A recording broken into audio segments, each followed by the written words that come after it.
So, welcome to the UpLevel Podcast, Sunday Phillips. Hi, Christy.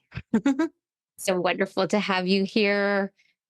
I've shared your bio with our audience, but I do want to tell people a little bit more about how we came together and why I thought you would be the most ideal guest to kick off the 2024 season, leading through crisis, chaos, and change. So this human is going to bring us so much wisdom in how we can find our center during these times and use different embodiment practices as a way to navigate the times we're living through. And not just from a survival standpoint, but she's going to teach us how to do it from a thriving standpoint, because that's what Sunday does. I reached out to Sunday mid-year 2023 saying, Sister Sunday, I need some of what you got. Because I was feeling off balance. I'd been pushing myself really hard. And Sunday has developed a body of work called Living in Rhythm. And so today she's going to give us more insight into that. And we found each other through Kundalini yoga and meditation, and through one of our teachers, Guru Jagat, who had a circle of women come together, and we developed ourselves as humans, as leaders, as practitioners. And that's where I met Sunday and fell in love with her and have been in her orbit ever since, and just blessed to bring her to all of you UpLevelers to hear some of this magic and wisdom. Thank you so much for having me, Christy. I'm so grateful to be here. What is living in rhythm, Sunday? What is living in rhythm? Let's start. Living in rhythm is a philosophy that I've been developing over. It's like my life philosophy. And I call it the art and science of living in rhythm. And it's a tool that I've used to help me tune into myself, to ground myself in the present moment, as well as to tune into the natural cycles of life on Earth at any given moment, at any given time and space. It's really about presencing and being in tune and in harmony and really in rhythm. It's a lifestyle, is what I like to say. And it is. And like I just said, you embody that. And how did this find you? Give us a little bit of your origin story to the different practices that are making up this body of work. Really good question. So I consider the art and science of living in rhythm a culmination of a lot of my lifelong practices in embodiment, movement, music, sound, healing, and also astrology. I've been doing all of the above. I've been passionate about movement, music, and astrology pretty much my entire life. My earliest memory of actually getting into astrology is around the age of 7. And what I feel like this, I've heard this a lot from people like astrologers, like you really are, it's a lifelong, multiple life experience that, you kind of just come back to it. I've always felt really connected to it. And one of my best friends growing up, her mom was an astrologer and an herbalist. And I just got a lot of insight from her at a really young age. My first time, the 7-year-old memory is actually originated from me studying Nostradamus, which is wild. I basically started looking up into Nostradamus stuff when I was really young.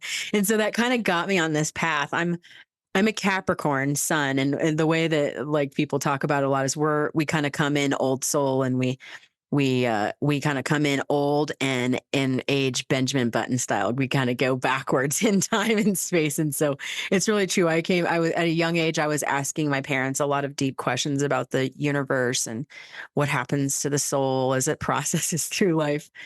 I'm sure a lot of children do this, but I really spent a lot of time looking into this and looking through a telescope as a kid and watching the cycles of the sun and the moon and the planets and the stars moving through time and space. So that's like my root connection to the astrology. I call it cosmic synchronization.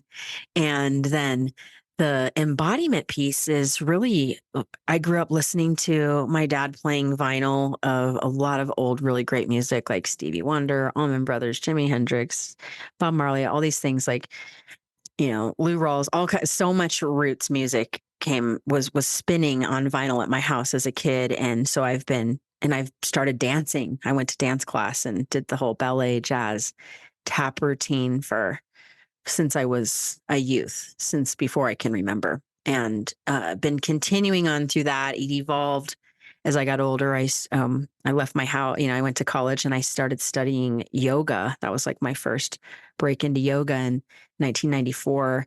And so I started doing more of that meditative movement as well. And that evolved into my studies into Pilates, which got me in a little bit more into the science and the structure of the body and the kinesiology, how the physiology of the body, how things move and how we integrate. And so I like weave my movement and dance and Pilates practice with my yogic practice, making it more of a meditative and mindfulness practice. And through this herbology, music, astrology, embodiment, I've come to this place of just like balancing my mind, body, and spirit in my own unique way. And that's one of the things I try to do with the folks that I work with, and through the work I share is helping people customize their experience and their mind, body, spirit, so that we can be in tune and live in rhythm and in harmony. And I can attest, I've been working with Sunday the last quarter of 2023. As I mentioned, I was just, I need some of what you got. I need your medicine, your specific medicine, Sunday. Mm. And it's really helped ground me. It's helped me to consistently, on a daily basis, find my center and navigate the world that we're living through, that we're all living through. And this is, as I said, one of the reasons why I wanted you to kick the year off for us, because the practices are simple and accessible. And what we're going to do in this conversation is break them down. We know for some listeners, some of it will be new information. So we're going to translate it. And for some of you, you might be doing embodiment practices, breath work. You might be tuned into astrology. And we hope that this inspires you to go deeper down that path to find that rhythm through these times. Why don't we start Yeah. with one of your centering practices, something that people could start using on the daily? Great idea. So the first thing I always say is we're all breathing and we're all here. So a really great place to start and to come back to for centering is the breath. And I have this practice called the 1 to 3 breath reset. That's what I call it, because I really believe that the more adept you get at practicing centering and just tuning in to the moment, to the present moment, you can do it within 1 to 3 breaths and you're there. And it becomes, especially for people that are busy and working and have full schedules, it's great if you can sit down and have a meditation practice where you get to linger and be in this space. But I also find it really beneficial to have little go-to things that we can use throughout the day to tune in. And so I'd like to start with a little extended, like a breathing practice that helps us to center, but realize that I'm doing a little bit of an extended version in this moment with this recording so that we can sort of take in. The whole point again is for us to learn to practice to customize it. So if you just do it, you can sit with this visualization for a long time, or you can just take 1 to 3 breaths and then on to the next adventure. Right. Okay. Right. So to start, you want to find, as I like to say, you want to find your feet or your seat. So whether you're standing or sitting, doesn't matter, but you want to ground your presence in your whatever you're connected to, whatever you're touching into the earth. And so as you do that, you're going to start to invite your breath into a very natural, calm rhythm. So just observing the inhale following the exhale. And as you ground into your feet or your seat, you want to use that exhale to sink and settle and really ground into the gravity in the present moment, whatever you're touching.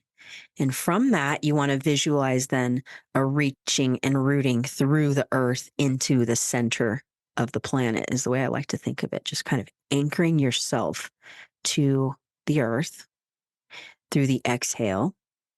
And then as you continue in your own timing with breath, you want to start to invite the breath up through your vertical axis, up through your feet or your seat, up the spine, out the crown. You just continue breathing in your own timing. But we're looking to root into the earth and then to rise up into space. And creating that vertical line really gives us a centering point. From there, you want to start to invite the breath into the space that surrounds you. As I like to say, the right and left hemisphere, the space in front of you and the space behind you. So to really visualize yourself filling up a little bit and taking up a little more room through the horizontal axis. And just that alone can bring you back to your center of gravity for one, but also this present moment, just by rooting into the earth and feeling yourself taking up a little space. From there, if you wanted to continue into a little bit more of a practice, I encourage everyone to start to visualize moving the energy, not only up and through the vertical axis, but also out and around you, almost like a convection movement where you're pushing it up and out and around. So you kind of get the breath and your circulation going. And again, just observing the way that you do this is interesting, because you might find that there's a tendency to either, you maybe not be able to take a full breath, or you might feel like, sometimes I feel like there's a stagnant energy, maybe usually it's in the behind, like in the energy that's behind us.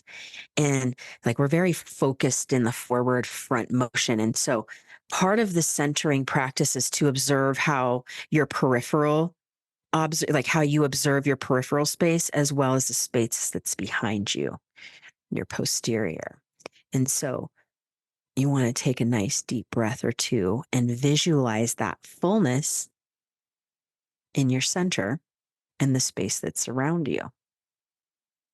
One of the I like tips to, that you provided me with this particular practice is envision you're in one of those big plastic balls I that you love can it. roll around in. I don't know what they're called, but so then, because it's rare, I think, as humans that we're tuned into our back body. Yes. And so many of us, especially those of us that are working inside organizations and leading teams, running businesses, we are leaning forward a lot because we're leading with our head. And Mm. this was something you really supported me in, is like, okay, how can you find that center? So envisioning that I'm in those big balls, those massive balls that you roll around in, and that I can start to tune in to my back body, the left side, the right side, the front side. This automatically helps me find that center place, that anchor. I love it. Another really great image to use that visual for centering is the Glenda the Good Witch bubble. It's really like putting yourself inside your bubble, your Glenda bubble. And another word for it they talk about in yoga a lot, or in just energy work, is your aura. It's the field that surrounds you. And so this is actually a huge part of moving into the future. Like when you think about when we can get into the astrology piece, this is very much a time of amplifying our sense of awareness on the physical, mental, emotional level, but also on an energetic level, which is a little bit more extrasensory, provides a little bit more extrasensory awareness. And in doing that, again, it's sort of like you know, I like to visualize, or like just tune in and sense and like feel into the space that's to the sides, my peripheral field, as well as the space behind, like you were talking about, because we are very much so, it's easy to open your eyes and see what's in front of you. But we want to start to sense what's on the right side, on the left side. And what's so beautiful about this centering work is, again, like it takes 1 to 3 breaths just to tune in. But if you wanted to spend some time there to be able to observe in your own way, because every single body is unique, you might sense that there's like, when you start to tune in, it's like, in my own experience, my right field it takes a little bit more presence and focus for me to sense my right field. I'm a left-handed person. I don't know if that relates to it or not, but it's an interesting thing. We're all so unique in what this practice, I think the more we can get into a state of observing and becoming more observant and present in that awareness, you will learn so much about yourself and how you're embodied in every given moment. Because as leaders, we want to be when you come into a meeting or you come into a powerful, presentation or something where you have to be on your game. The best place to do that is from center. And the more powerful and grounded you are in knowing that center, then you can come with, you can bring that leadership quality and that energy to this moment at any given time. And it's a really important skill for us to use in this time. It's mission critical, leading through crisis, change, and chaos. How does one find their center? So we're hoping that brief practice you can take, like Sunday said, and adapt it to your body, to your circumstances. And you could go longer with it and just sit and observe and go deeper into it, or you could take 3 seconds before that call, before moving Yes. on to the next task. Um, and this is like a very important thing that I want folks to walk away with for 2024 as we continue to navigate this new world. How do you find your center? What are your practices to find it in an instant and to sit with it when you have more space and time to do so that you're cultivating that relationship with your part of yourself? So That's it. how would you describe the past 4 years on planet Earth from your perspective with all the wisdom that you have? What the fuck has been going on, Sunday Phillips?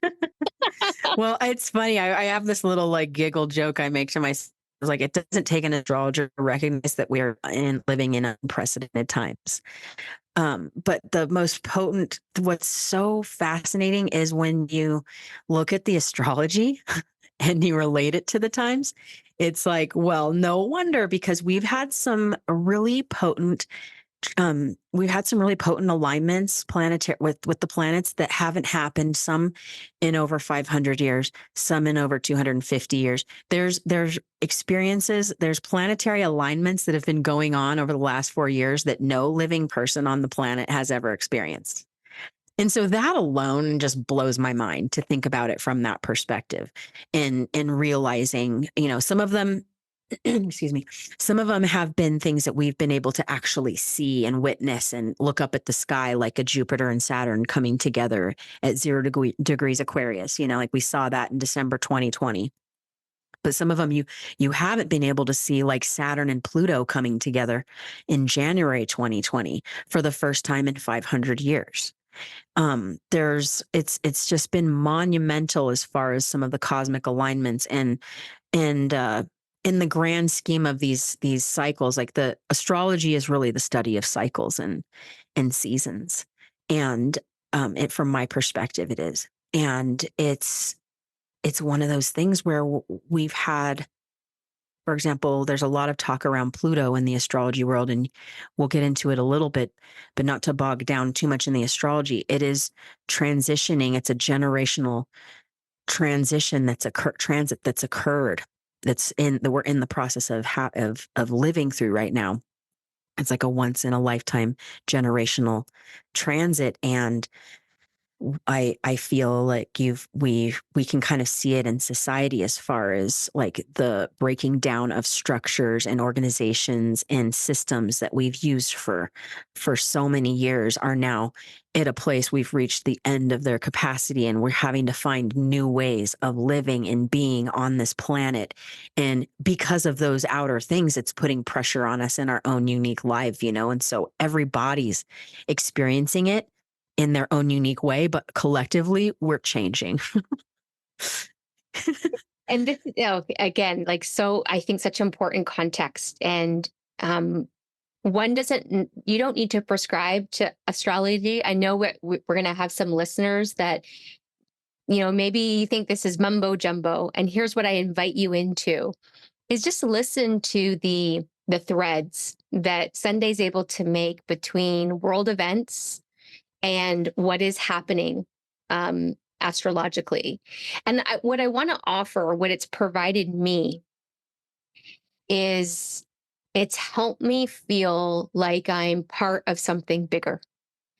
To Mm. have, I'm not well versed in it, but I know, colleagues like Sunday where I can tap into, and it helps me specifically during the really tough times to be like, okay, there is something bigger going on that if I can have an awareness of that, then maybe I can navigate this with more grace, with more center, and so that's what I'm for our listeners. This could be fresh, new, or maybe you're a non-believer. Stay with us and just see what you can get from this education. That's so well said, Christy. Thanks. Because the other thing that I like to think about is, and the way that I approach these studies, this practice of mine is not so much as a predictive practice, although some people can do that and are really adept at that. I'm not one for projecting. And I'm really about letting, being, again, everybody gets to have their own unique experience. We're all so different from one another. And I feel like it's really important for us to have our own unique, customized experience. And when I think about the astrology, it is so much what you just said, as far as like, I just want to know if there's a big wave coming, if there's a storm coming, cool. Let me know so that I can, wear my coat. Yes. It's really more about that than trying to put all this heavy pressure into like, this is what's going to be and this is what's happening, but more about me being able to stay present and grounded and being able to adapt and move instead of feeling like I'm like life is happening to me or at me. I'm living in rhythm with it. I'm in tune with it. Yes. So give us the forecast for 2024. And with that, how do we lead through the times of crisis, change, and chaos with what's on the forecast astrologically?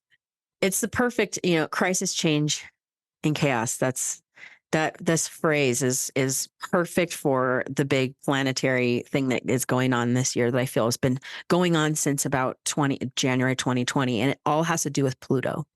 And actually a word that people use to describe the archetype of Pluto is chaos and change and transformation, crisis. These are actually words that are used to describe Pluto. And something really fascinating if you think about, so part of the fun when I think about the astrology is like, you have to think of things as far as beginning, middle, ends, that everything's in motion. And so part of the fun is understanding like, okay, am I in the beginning of a phase? Am I in the middle of a phase, or am I at the end of something? Because that'll show you how to use your energy if you understand what part of the cycle you're in. Well, we basically, so a lot of that also requires us to maybe look back at history and see like what was happening in the last time. So the big Pluto thing that's going on this year is that Pluto is entering into the sign of Aquarius, 0 degrees, according to tropical Western astrology. It's entering into 0 degrees Aquarius. It briefly went in there during 2023 around late spring. It was like May into June or March into June. We had a few months of Pluto in Aquarius for the first time in over 250 years. So this is like the second pass, and we'll spend, and so what's really fascinating about it is like, if you look at the history in the United States is where I live, Pluto went into Aquarius around the time of the American Revolution. And so it's a lot of, and Aquarius does represent revolution, rebellion, not in like a warlike way, but just in transformation way as well. It can be, but it's more about like change, transformation, evolution. It also has to do with the humanity itself and the collective community. And it's about being unique within the collective. And so my biggest prayers and intentions are that we kind of evolve from like through the understanding of the identity politics that have been so heavily weighing on us as humanity right now. And we kind of take that next growth from that, whatever we've learned from that, and start to really apply it and work with it in a healthy, balanced way where we're celebrating the unique within the collective instead of keeping everybody separated. And, so there's a lot of that's going to be triggering this. This occurs on January 20th. We have Pluto going into Aquarius for that second round, and it'll be there through November or through September.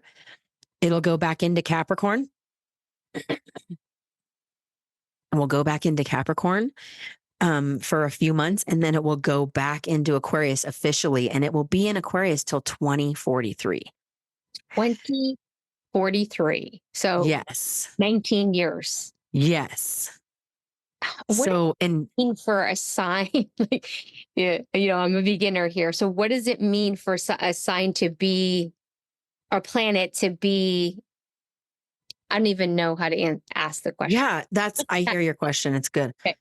So like, here's one way, this is how we can put context to it. If you realize that, if you can look back in your life and to 2008, during 2008 is when the Pluto went into Capricorn for the first time in 250 some years.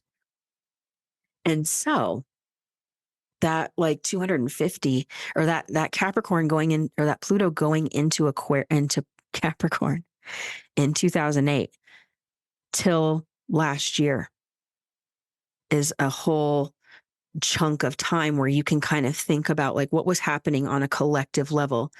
We watched how some systems and structures changed because of Pluto going into Capricorn. I mean, not because, but you can see that they're happening simultaneously. So I'm like, they're related, but so there's, if you kind of look at that, and you can see like in the last, so many years, 14 years about, we've basically been going through a cycle of like understanding power, authority, structures, governments. There's been a lot around like the way we do money, the way we work with each other. And as far as like, I mean, if you just like reflect a little bit on the way that leadership has changed alone, which is such a Capricorn thing, and the way that leaders have shown up or, not shown up over the last 14 or so years, and how now we're basically entering into a new phase where like there's a whole new realm of leaders that are going to be coming in, like just the fact that you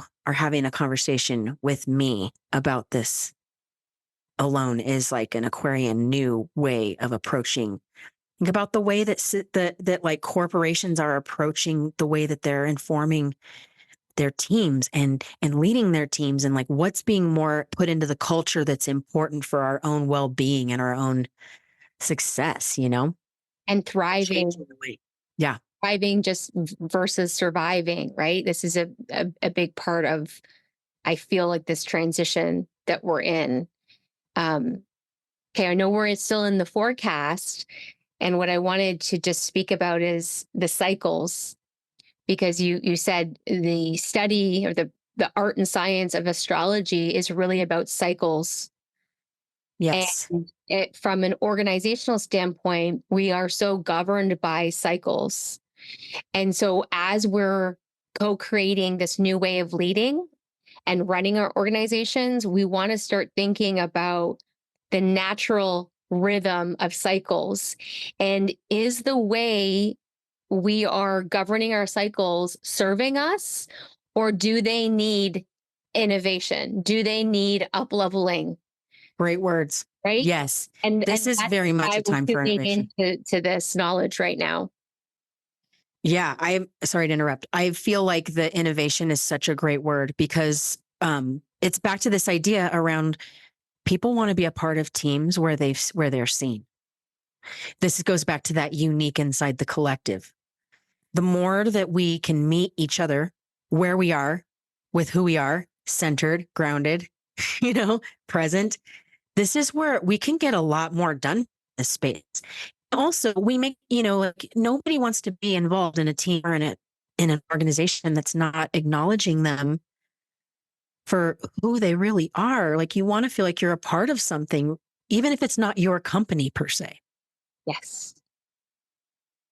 And so I feel like that being said, moving into, as we get into this first quarter or this first season, the winter season of 2024, like, what are the ways that we can start to invite celebrating each other in ways where it's not so much, it's the identity politics is there, but it's so much more beyond that. It has a lot to do with like our ability to like really see like there's a whole self healing going on right now. Like I feel like if you've really been doing the work, you've been working on yourself over these last 4 years. This has been just like self school.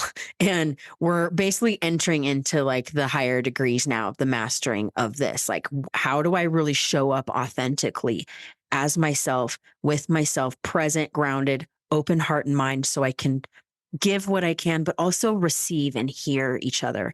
And so, like a huge thing that's coming to play for me is just this idea of really listening on a whole new level, and kind of back to what I was getting at with the 1 to 3 breath reset. The more you like do this juxtaposition, it's like, can you listen with your heart? Can you listen or feel with your eyes? Can you hear? It's like play with the senses a little bit and see how centered you can get, so that, because what I feel is really going to happen is as we continue this deep self work, we're going to get more powerful in our humanity as far as, being able to use some of these like more psychic or clairvoyant, clairaudient, clairsentient powers that we innately have in us, but we've kind of come away from that. I feel like there's this whole new level of like upliftment of humanity, up leveling of our capacity to be human. And again, it's like if we can start to meet each other there and communicate on these deeper levels, I just think about the work we can do and what we can innovate and create in our day-to-day lives, but also in like the world needs us to get creative with some and find more solutions that are going to help us evolve. Part of that is getting more in tune with these higher realms of our sensory system. Whew. Yes, yes, yes. I mean, that's what we're up to. That's For what we're real. up to. And I really think any leader, and remember, we're defining a leader as a human. Right. We're alive, you're leading. And so, how are you cultivating practices to get more in tune with your senses? Really great question. So a lot of it is like, I call it like the common senses. And it's just like your really basic thing as far as like, one of the tenets in astrology too that I hold sway to is, and actually in my embodiment practice in life, it's about observing and making connections, being very observant. And so again, it's kind of that listening and tuning in quality that we're looking to develop. And so this idea of like playing with your senses and really communicating with yourself as far as like what's resonant and what's dissonant, or like, what do I like? What do I not like? What's really like, that feels good in my soul versus like, not so much, or I could go either way. Just really starting to observe the way that your senses are being fed. So I always come to smell. I feel like smell is one of the best ways to do this, is just like when you smell something good versus when you smell something that you don't like. And like what kind, so then that's the two spectrums, but what about it? Like, how can I get more in depth with this? So I love playing with essential oils. I love high frequency fragrances and like smells of roses and jasmine. I roll these on me and then I tune into and I breathe deep with and smell it and I tune into my center and I just feel so much more in a higher frequency. I feel more uplifted by that. I try to do that same thing with sound, so if, like there's been a lot of TV on in the last few years and people are listening to the news a lot. And yes, we need to tune in and know what's going on, but to what degree, like how long and how many hours of the day am I going to listen to that? How is that affecting my center or my vibration, my presence, So I'll like I have this other practice that actually like we got from our teacher that brought us together. And it's this idea of the 17 seconds to pivot Mm. is what I like to say. And so it's like, if I find myself in a place where I'm like, okay, like this feels a little heavy or emotionally triggering or draining or something like that, if I'm feeling my energy being pulled off center and it doesn't feel good, then I give myself 17 seconds to pivot the energy, to shift it. And so it's like, and that could be as simple as like, instead of looking at that thing or feeling that thing, is to just like taking a deep breath, 1 to 3 breaths, or touching the countertop or changing the channel. It's like a simple act. It doesn't have to be some deep, profound act, but it's something as simple as just like I'm changing my focus. I'm changing the channel. That's huge. Like that's one of my main go-tos right now is just like, and as a dancer too, it's just like pivot ball change. It's like one of our pivot ball change, pivot ball change. You just got to keep shifting. And we've had to pivot nonstop on the daily over the past 4 years. I mean, we've always had to. It's, I think, part of being a human being on this planet. But the past 4 years, because of the constant crisis, change, and chaos, it's accelerated. And so, how do you remain flexible and agile as a human? And I love where you're pointing us. It's refining our senses and having quick go-to practices to amplify each of them. That's it. You And know, this is where you get custom with it. I'm so glad you said that, Christy, because this is how you get custom with it. It's like, put on like if like I'm in Colorado and we got Coach Prime here. He's like so inspiring to me. I just love him if you know who he is. But he has this thing. He's like, give me my theme music. And straight up, everybody needs like a theme song. Like, what's that song that you put on that you're like, I'm back. Powerful. It's me, baby. Like I'm here right now. It's whatever's that, like, we're looking for that part that like makes us feel us and alive. And like, we want to nurture this, like this again. How strong can you be in you? What does it feel like and look like? I mean, you don't even have to answer that. It's a sensory thing. It's like, what are my smells right now? What are my go-to colors? Like right now, my go-to color is green. Who knew? It used to be purple.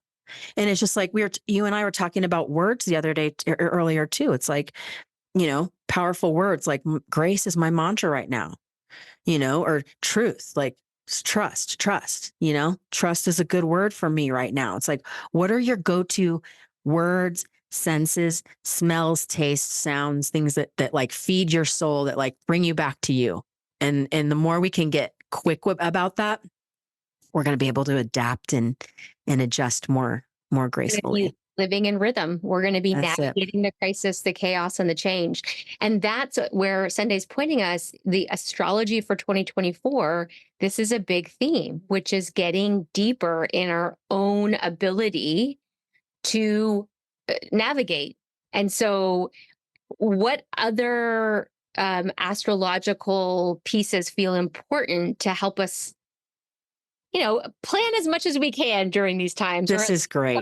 Prepare is probably a better word. Yeah, prepare. Because the way I like to think of it too, like I talk about them as cycles and waves. It's like and it's funny because I don't live at the beach, but I think I'm not a big wave surfer in real life, but I am in my mind.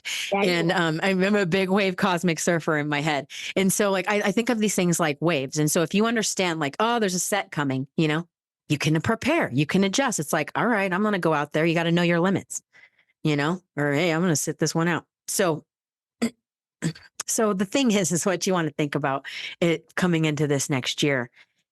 As we settle into 2024, the big things that are happening I feel like are the eclipses, especially for those of us that live in North America, because we have a pretty big eclipse that's coming in on April 8th that you'll be able to actually see it's visible from the United States. And if you want to look up where that is on the map, almanac.com is a great resource for some real just basic astrological, astronomical things. It's one of my favorite places. So this eclipse that's occurring, it's a solar eclipse, which is a new moon. So new moons are always great because they're new beginnings. It's like a beginning of a cycle.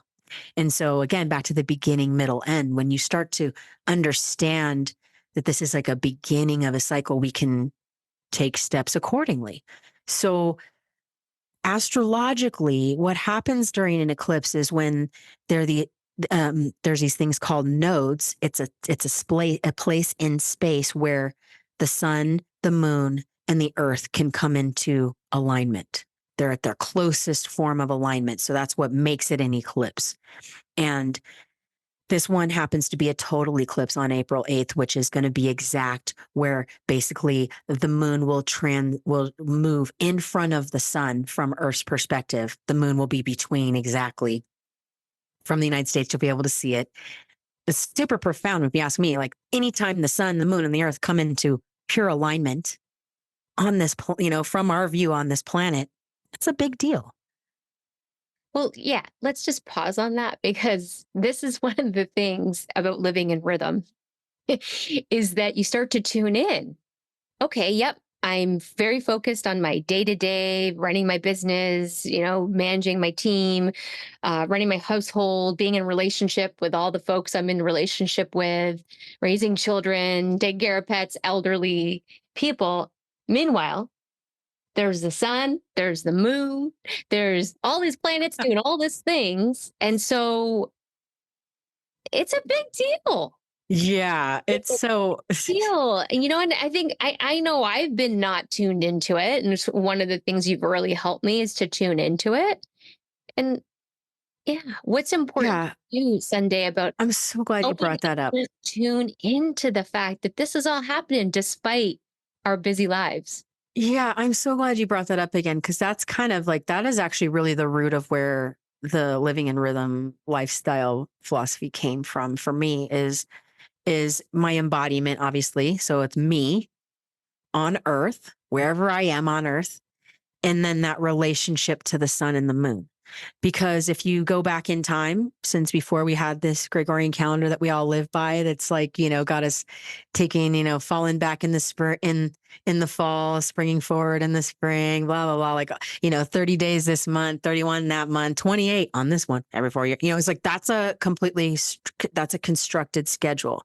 But when we tune into the natural cycles on earth, the seasons, spring, summer, winter, fall, the moon going from new to full, back to new again. These are constant for us as humans on the planet. And if you look all the way back in time, that's one of the first ways that all the humans started telling time and using, finding a way to understand like what's happening. Where am I at in the, I got to prepare for the fall, or I got to prepare for winter. I got to plant my seeds. And this is how people use life to, use time to organize their lives. And it's called natural time. From my perspective, it's just natural time. So we've come away from that because of life and structure of our society. And one of the best ways I've found to get present and grounded when all of that chaos and, crisis and transformation are going on is by coming back to this moment of, here I am in Colorado. I look up, it's like 9:30 a.m. or here's the high noon sun, sun is setting. So we do that. But then the moon is one of my most favorite. It's like, I love studying and observing the moon because you can really, like the tides of the ocean, we are all influenced in some way by these waters, by this gravitational pull of this celestial body that's actually like ebbing and flowing, pulling our waters. We're made of water mostly. The planet is. It's like these waters get pulled. So you have high tides and low tides. So when you look at the moon and you understand that like right now, we're basically waxing towards a full moon, or we're waning towards a new moon. And when you understand this wax and this wane, you just I always tell everybody, just look up, watch it. It's so fascinating. There's like, if you want to get really technical, and you look at the moon and you see it lit on the right side of the moon, that's a waxing phase. If it's lit on the left side, it's a waning phase. So the energies are pulling back. It's low tide. So just doing that and getting into a habit of like, looking up, there's nothing that you have to do or understand esoterically or anything, but just acknowledging this cycle that occurs once a month, that it's a really great way to just get that observation and connection, correlation practice going. astrologically or astronomically. And tuning into that waning and the waxing and noticing how it impacts you individually. And it would be unique for each person, right? So It's true. yeah, Yeah, because if you're, for example, if you're born on a full moon, that full moon's going to be a power. I mean, it's a powerful time for a lot of people, but if you're born on a full moon, that's a really potent time to like, you get energy from that. Some of us are like, get sleepless and restless around a full moon. It's like, why is it so bright? I can't even sleep. So it's observing the way that you're being influenced and impacted by that light that's coming through to the planet. It's super important. yeah. So what should we be tuning into for these eclipses in coming April? In April. Great. So the big one, so the astrologically, the nodes where the place that the eclipse happens is going to be in the sign of Aries. And the sign of Aries represents the self. It's the will. It's the self will empowerment, the I am of things. It'll also be so the sun, the moon, and an asteroid named Chiron are all going to be conjunct in the sign of Aries for this new moon solar eclipse on the 8th of April. So it's a And huge party, having all it's those. it's a party all about yourself. It's a party all about yourself. All right. Yeah. So it's like Saturn and Chiron are going to be together on this eclipse Mhm. in April 2024. Yep. And Chiron and esoterically represents the wounded healer. And so the way that I'm sensing this and feeling into this upcoming eclipse cycle is that this is a powerful time to work on self-healing and however that shows up for you. And it could be like the way that I think of the Chiron specifically is that these are like if you're familiar with the Joseph Campbell hero's journey, it's a lot of that like Dark Knight vibe of like this part of me when you're fighting your demons, so to speak. It's like what's the wall that's in front of you that you're actually is just you in your own way. It's like it actually becomes a really empowering thing to get through. And it's one of these things where if you look at your life, if you could look at the things in yourself that maybe have caused you stress or pain or your own personal chaos or like how can you use it to transform yourself? Like that it's there for you to grow from, to actually and when you, as we all know, as leaders, like when you work through a struggle and you have solution, you get solution oriented and you actually make your way through it, you are stronger because of it. And it actually becomes like a skill set that because next time I face that dragon or this issue, this problem, I'm going to have an ability to actually, I got some tools now to work with this. And so it's very much a time, as I was saying, in relationship to the Pluto stuff too. This is a time where we're enhancing our own unique capacity within the collective. Like, what are my special skills, my special tools that I was born with, that I've come from, I've evolved through my pain or trauma or trials and tribulations? Like, what makes me me that actually allows me to contribute to the whole in a more, in an inspiring way, like an innovative way. Again, this is like a time where we are uplifting ourselves on such high levels, and it requires us to be able to like have an open heart and mind to let some of that magic in, to tune into the senses, to sense like really, who am I, what can I bring, because every one of us that's here has a right to be here because we're here. So like everyone's got a light to shine. And Let's do everybody it.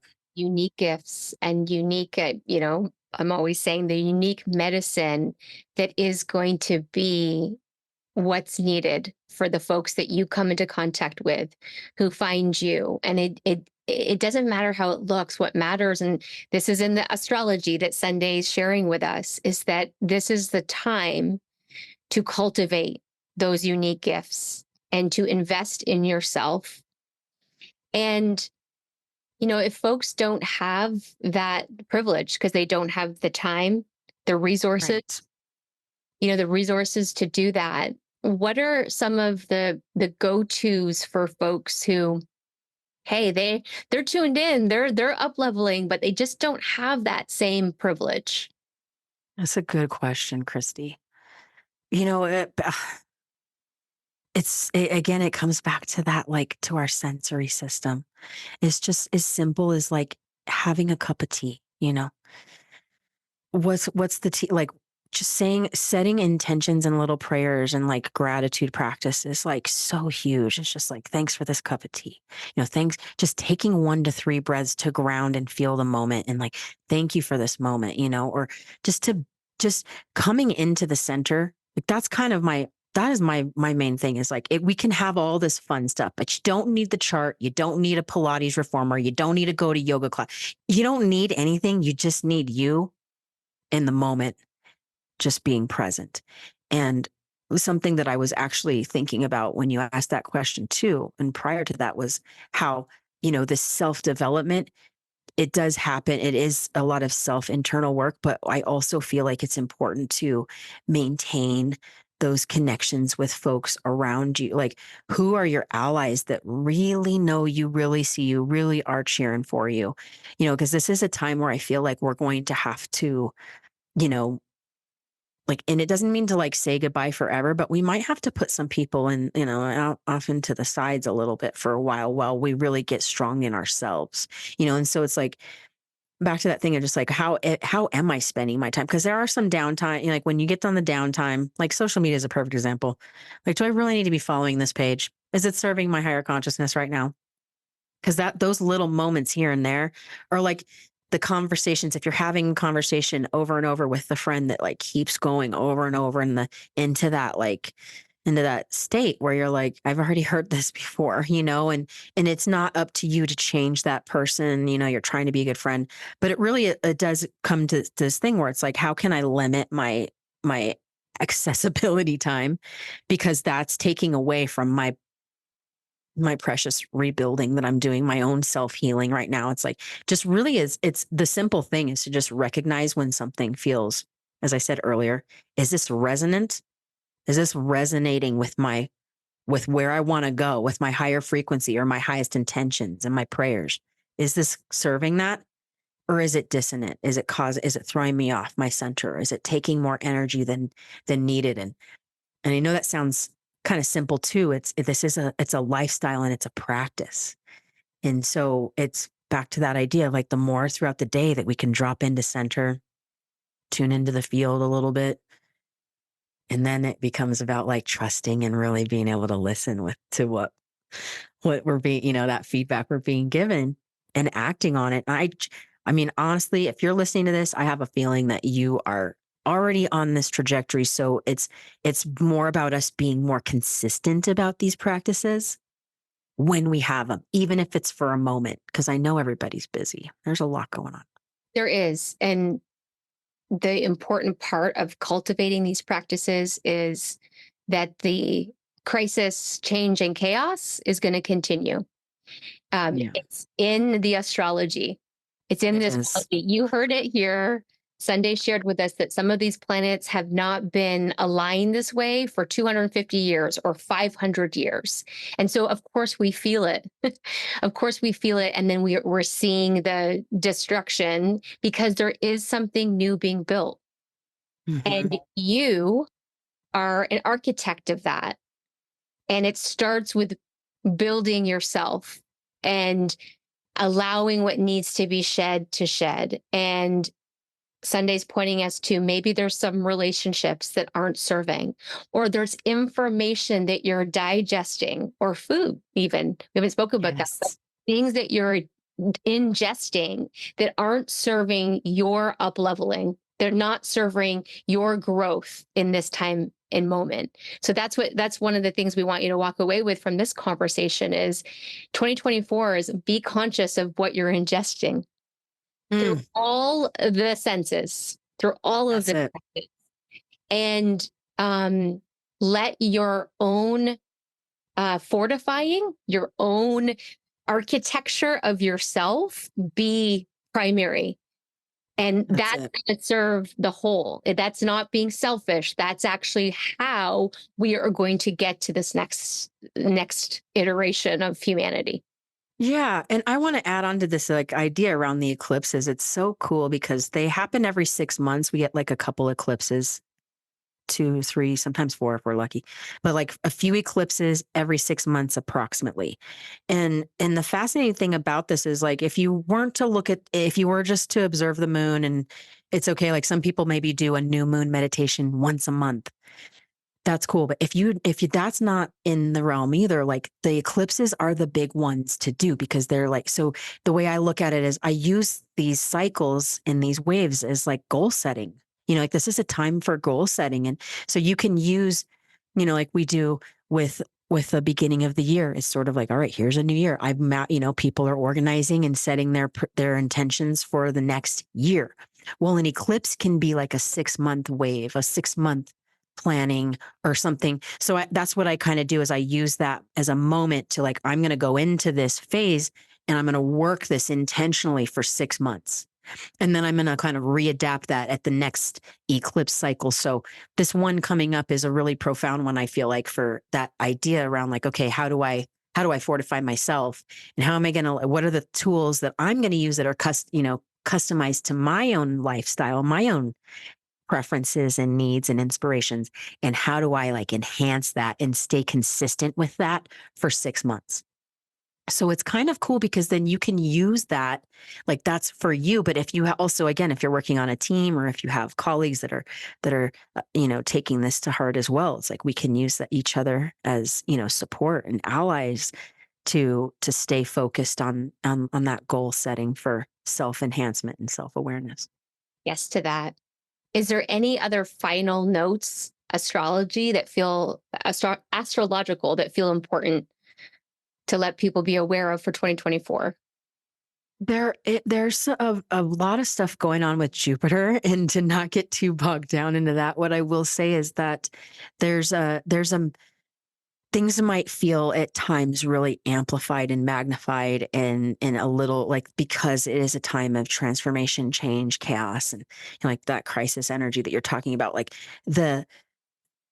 that Jupiter is like, it turns it up. It's so loud, it's magnified, it amplifies things. The way that I would think about, like, again, the best way to do that is when you're starting to feel the energies build and the nervous system maybe becoming, maxed out, stressed out, or overwhelmed, whatever, back to this like 1 to 3 breaths. How can we use that presencing, that grounding and centering practice to then come back to the present to sort of minimize some of that chaotic energy? And, what I would say is that, there's a lot of talk around like retrogrades, and I feel like they get a bad rap. It really, And yeah, yeah. and especially the Mercury retrogrades, like we're going to have 3 this year. Like we get 3 to 4 every year, and it's a 3-week thing. And I'm trying to diffuse this a little bit and realizing that like, I'm basically trying to diffuse the astrology so it's not so overwhelming. But, so it's like you come to presence to like kind of take down some of that amplified energy. But then when it comes to retrogrades, it's just realizing it is, if you start hearing the chatter that Mercury is going into retrograde, to just realize that it's a time to reflect, rewind, regroup, reread, like maybe reread the memo, or rewrite the contract, or just to, it's a time to. Another example I use is like if you're going to the grocery store and you like run out and you forget your bags or whatever, and so you have to run back into the house to get your bags. That's like a retrograde. It's no big deal. You just go get your bags, because it'll save you a lot of hassle. Then when you're at the grocery store and you're like, now you're paying for bags or you're putting it in boxes or whatever it is, it's like there's consequences to if you don't do the rewind. And so I'm just like, use it. Like, let's try to diffuse some of that and like, and get into the habit of like, if you feel yourself like in a moment where you're having to like, I thought I already did this, instead of having it be a frustration and feeling like it's a setback, it's just a moment to like proofread again, to just proof one more time, like get it, recenter, come back to center with it. Is this really the message that I, want to portray at this moment? It can be so helpful. And, because there's a lot of like, back to this idea, there's a lot of push and pull as we change, as we evolve right now and on the earth. And I think that like part of the centering practice is to recognize when that push and pull is happening and to not let yourself be thrown off off balance, off kilter, energetically, mentally, physically, whatever it looks like, but to rather come back to center and meet the moment with grace and presence and groundedness, because I really do feel like the more of us that are grounded and present, the easier time the collective is going to have, because we'll be, when I see somebody that's, when I feel that from someone else, I can tap into that in myself so much more effectively than if we all just start freaking out, you know? And that's the prayer for humanity right there. What you said is, when we can center and ground ourselves, others can plug into that. And so Mhm. it is our responsibility. It is our responsibility, and find what works for you. That's a theme of what I've heard you share. You've given some great ideas to inspire folks, or to iterate what they're already doing. And like, so I'm Yeah. just really clearly hearing this is their prayer for humanity. Sunday, well, I want to know how we can stay connected to you and how people can find your work. But before that, what podcast are you listening to, or what's on your bedside table? Some of the That's tools and great. resources that you're dialed into. So I actually have been mostly listening to music. I've been, it's funny because I have read a couple books. I love the Rick Rubin's book, The Art of the Creative Act. Great book. And he's got the symbol on the cover is the sun, which I thought was pretty cool. It's the astrological symbol of the sun, but that's a really deep book for people that are looking to. He's got such a great perspective and angle on mindfulness as well. And he uses it to be creative, and not just in music, but in all forms of creative expression. So I highly recommend that book. And then, like, really right now, it's music. It's like I am so interested in lyricism, and so I've been drawn to a lot of Bob Marley recently. He is like a revolutionary, and he's the ultimate Aquarian, but he's very upbeat, upful, prayerful, uplifting in himself and the world around him. He also speaks truth. It's not just all, sunshine and roses. It's real talk. And I find myself quoting him a ton. And Right uh, here th- behind us. You see him? oh yeah, there he is. He's up there. He is. See? Yeah. Yeah. Yeah. And so it's like finding it a lot of it for me, like I said, it keeps coming back to listening. It's been a lot of listening. And so whether it be lyrics or like frequencies and sound, I'm really into Allman Brothers right now. Again, it's like wild. Anybody connected to the Allman Brothers, the Tedeskis, like it's so funny. It's like anything that's like really heart centered and rooted in this grounded heart vibration. Jimi Hendrix, Sade. Oh my gosh. For whatever reason, the 90s grunge also feels good when I'm feeling a little off, or like I'm a little bit in my vibe. I put on some 90s and it just moves that through. So Yeah. I've been using sound and music to help me a lot lately and in navigating my day to day. It's So my powerful. inspiration. And you are, for those as you follow Sunday, she is an artist. She is a singer, a musician. And so, very apropos that, music is a big part of your world. But I think that's another great reminder for all of us, because music is something we can all access so easily now with technology, and it is healing. It is, So healing. yeah.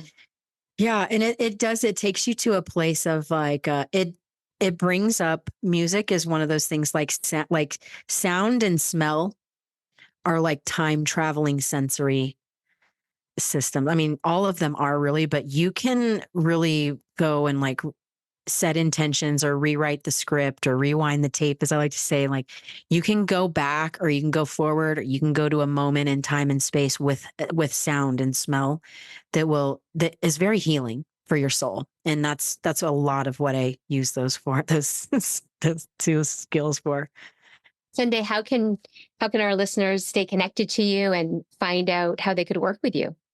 So you can find me at livinginrhythm.com is my website. And you can email me there. At the top of my website, there's links to my Instagram handle, which is Sister Sunday. I have a podcast called Living in Rhythm that I put out. It's a biweekly podcast at the moment. And A really good one. it's pretty fun. And in that podcast, I'm having a lot of fun, like, because I'm rewriting things too, just like everyone else. And so in that space, I'm using that to, you'll hear me offer up a lot of these tips like we have today with embodiment practices, and then some of the just really basic solar lunar alignment things, that ways that we can ride these cosmic waves that we're riding in this time and space. So the podcast, and then also the YouTube, I have a YouTube channel, which is Living in Rhythm as well. So follow this incredible human and keep tuning in to Living in Rhythm, like Sunday's unique cultivation of it and your own unique cultivation of it. But Sunday is a great place to get the inspiration and the practical tools to build your own curriculum. Essentially, that's what she's helped me do. And beyond that, just being in her presence is healing. You're such a healer, Sunday Phillips, and thank you so much for coming to speak to us and share. It's such layered, and it's not complex because you make it so accessible, but it could be complex if we just look at it in paper. But you have a way of distilling it in a way that's accessible and easy for us to incorporate. Thank you so much for saying that. And thank you for having me. And yeah, I really do want everyone, like one of my other higher prayers for humanity right now is be you. I want everybody to be themselves. We're all so unique. And part of the fun of my work right now is helping people like really customize and personalize their practices, because yeah, what works for, we all have our own unique way. And I want us to enhance that in ourselves, so that, like, I just have big hopes. And I actually believe this to be true, that there's going to be, in the next few years, there's going to be some amazing creatives coming out of the woodworks. We're going to be solving major problems. We're going to be, innovating. And I love that word that you used. It's such a great word for the times. It's like we're pushing new boundaries. One of my phrases for 2024 is pioneering new frontiers. We are definitely on a new frontier, and it's like we're the pioneers of that. We're the leaders of this time. And so everybody gets to come and participate and share their light, let their soul shine. I love that. It's we could probably transition leading through crisis, change, and chaos to leading through the creation of the new times. That's Love it. the up level. So thank you for that inspiration. I love you, Thanks Sunday. thanks for having me. I love you so much too. Thank Have you. a great year, everyone. Bless. Happy 2024.